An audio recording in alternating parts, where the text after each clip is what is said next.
ابتدا اللہ کے نام سے جو انتہائی مہربان اور نہایت رحم فرمانے والا ہے۔ اے ایمان والو، نہ مرد دوسرے مردوں کا مذاق اڑائیں، ہو سکتا ہے کہ وہ ان سے بہتر ہوں، اور نہ عورتیں دوسری عورتوں کا مذاق اڑائیں، ہو سکتا ہے کہ وہ ان سے بہتر ہوں۔ آپس میں ایک دوسرے پر لعن طعن نہ کرو اور نہ ایک دوسرے کو برے القاب سے یاد کرو۔ ایمان لانے کے بعد فسق و فجور میں نام پیدا کرنا بہت برا ہے۔ جو لوگ اس روش سے باز نہ آئیں وہی ظالم ہیں۔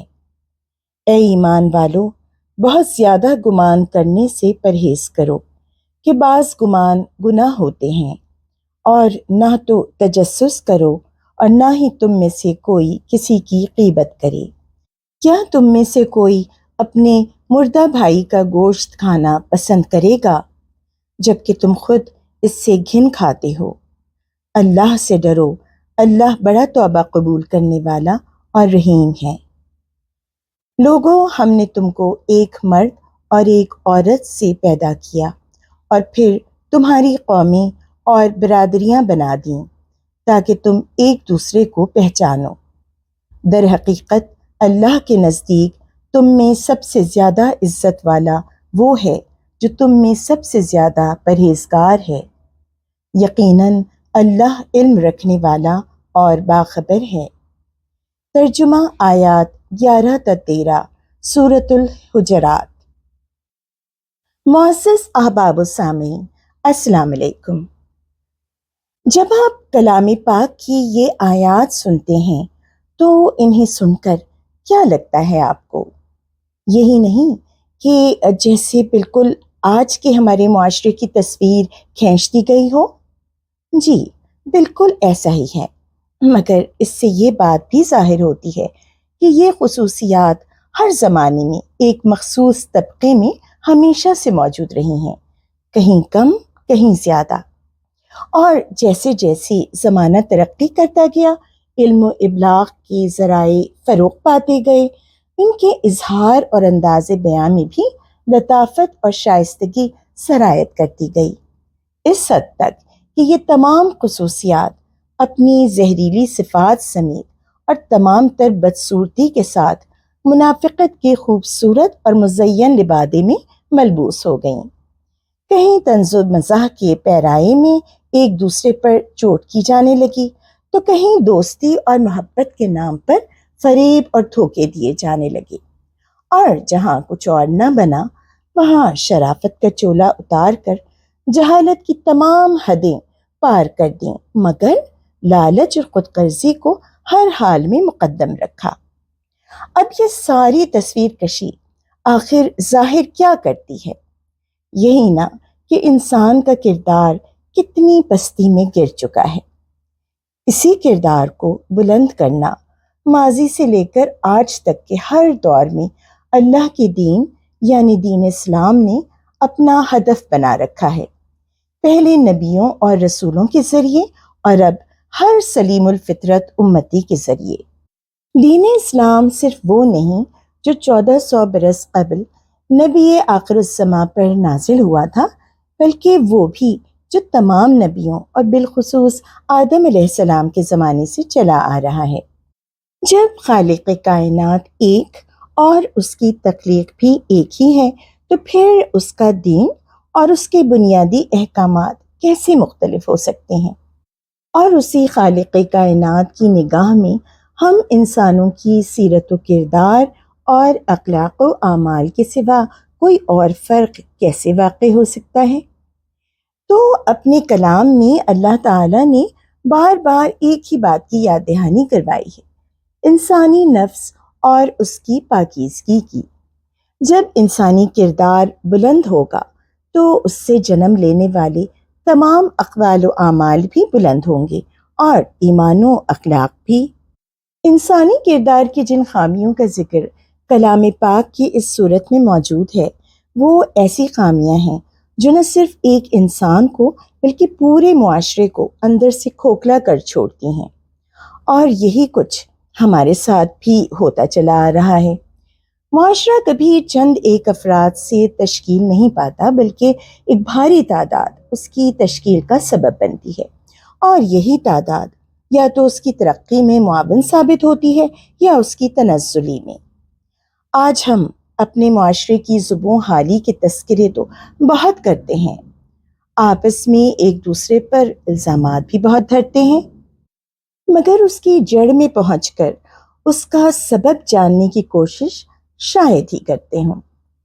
جب معاشرے افراد پر مشتمل ہوں تو ان افراد کی اکائی بھی ایک فرد ہوتا ہے، اور وہ فرد کسی بھی معاشرے کے لیے بہت اہم ہوتا ہے، کیونکہ اسی ایک فرد اور اسی ایک اکائی کو ضرب دینے سے بہت ساری اکائیاں یا بہت سارے افراد اور پھر تمام معاشرہ وجود میں آتا ہے، اور وہی ایک فرد معاشرے کی ترقی یا تنزلی کا سبب بھی بن جاتا ہے۔ اگر اس ایک فرد کی پرورش یا تربیت درست خطوط پر ہوئی ہو تو وہ خاندان اور معاشرے میں بہترین کردار بن کر ابھرے گا، اور ایسے ہی کئی اور بہترین کردار مل کر پوری سوسائٹی یا پورے معاشرے کو ترقی کی جانب گامزن کر دیں گے۔ اب یہی کمی کسر ہماری ترقی کی راہ میں بھی آڑے آئی ہوئی ہے۔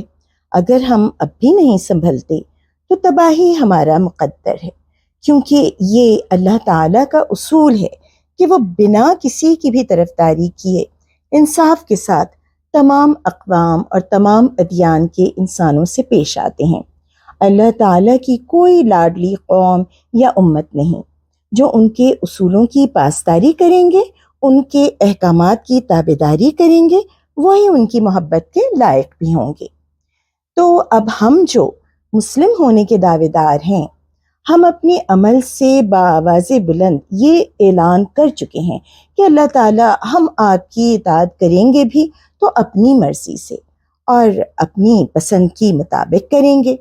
آپ اور آپ کا کلام جو بھی چاہے کہتا رہے، مگر ہم تو بس وہی بات سنیں گے اور وہی کریں گے جو ہمارا دل چاہے گا۔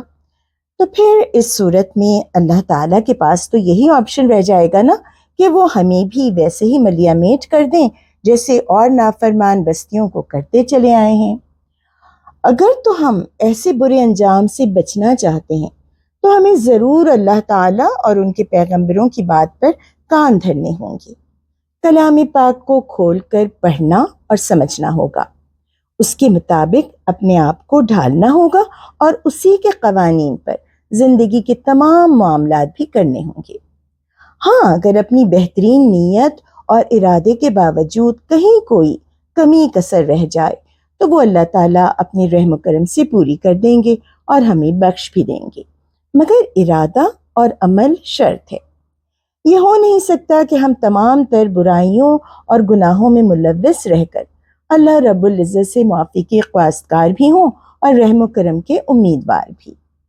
غیبت، چغلی، لعن طعن، طنز و تشنیع، استہزاء، یعنی کسی کے کوئی قدرتی عیب پر اس کو برے ناموں سے یاد کرنا، مذاق اڑانا، کسی پر بہتان لگانا، ایسی بات پر الزام دینا جس کا وہ مرتکب بھی نہ ہوا ہو، کسی کی ٹوہ میں رہنا، اس کی ذاتیات کے بارے میں تجسس کرنا، ہر دوسرے بندے پر شک کرنا، لوگوں سے بدگمان رہنا، بد اخلاقی سے پیش آنا، خود کو اوروں سے برتر سمجھنا، پھر جھوٹ، مکر، دھوکہ، فریب، یہ تمام گناہ ایسے ہیں جو انسان کو اللہ تعالیٰ کے علاوہ دوسرے انسانوں کا بھی مجرم بنا دیتے ہیں، اور ان انسانوں کے معاف کیے بنا معاف بھی نہیں ہوتے۔ اور آج ہمارے معاشرے کے کتنے افراد ہیں جو کردار کی ان خامیوں سے محفوظ ہیں، جو ان کی باعث گناہوں کے دلدل میں نہیں دھسے ہوئے ہیں۔ اگر ہم اپنی زندگی کے بارے میں سنجیدہ نہیں ہوتے، خود کو اور اپنے قریبی رشتوں کو برے انجام سے اور اللہ کے قہر و غضب سے نہیں بچاتے تو انجام کار جہنم تو ہمارا مقدر ہوئی نا، اور جہنم تو خیر بعد کی بات ہے۔ یہ گناہ تو ایسے ہیں کہ دنیا میں ہی ان کی سزا مل جاتی ہے۔ ہمارے آس پاس رہنے بسنے والے ایسے فاسق و فاجر لوگوں کی ظاہری طرز زندگی، ان کے لائف سٹائلز دیکھنے کی بجائے وہ جس کرب و اذیت سے شب و روز گزرتے ہیں، ہمیں وہ جاننے اور سمجھنے کی کوشش کرنا چاہیے۔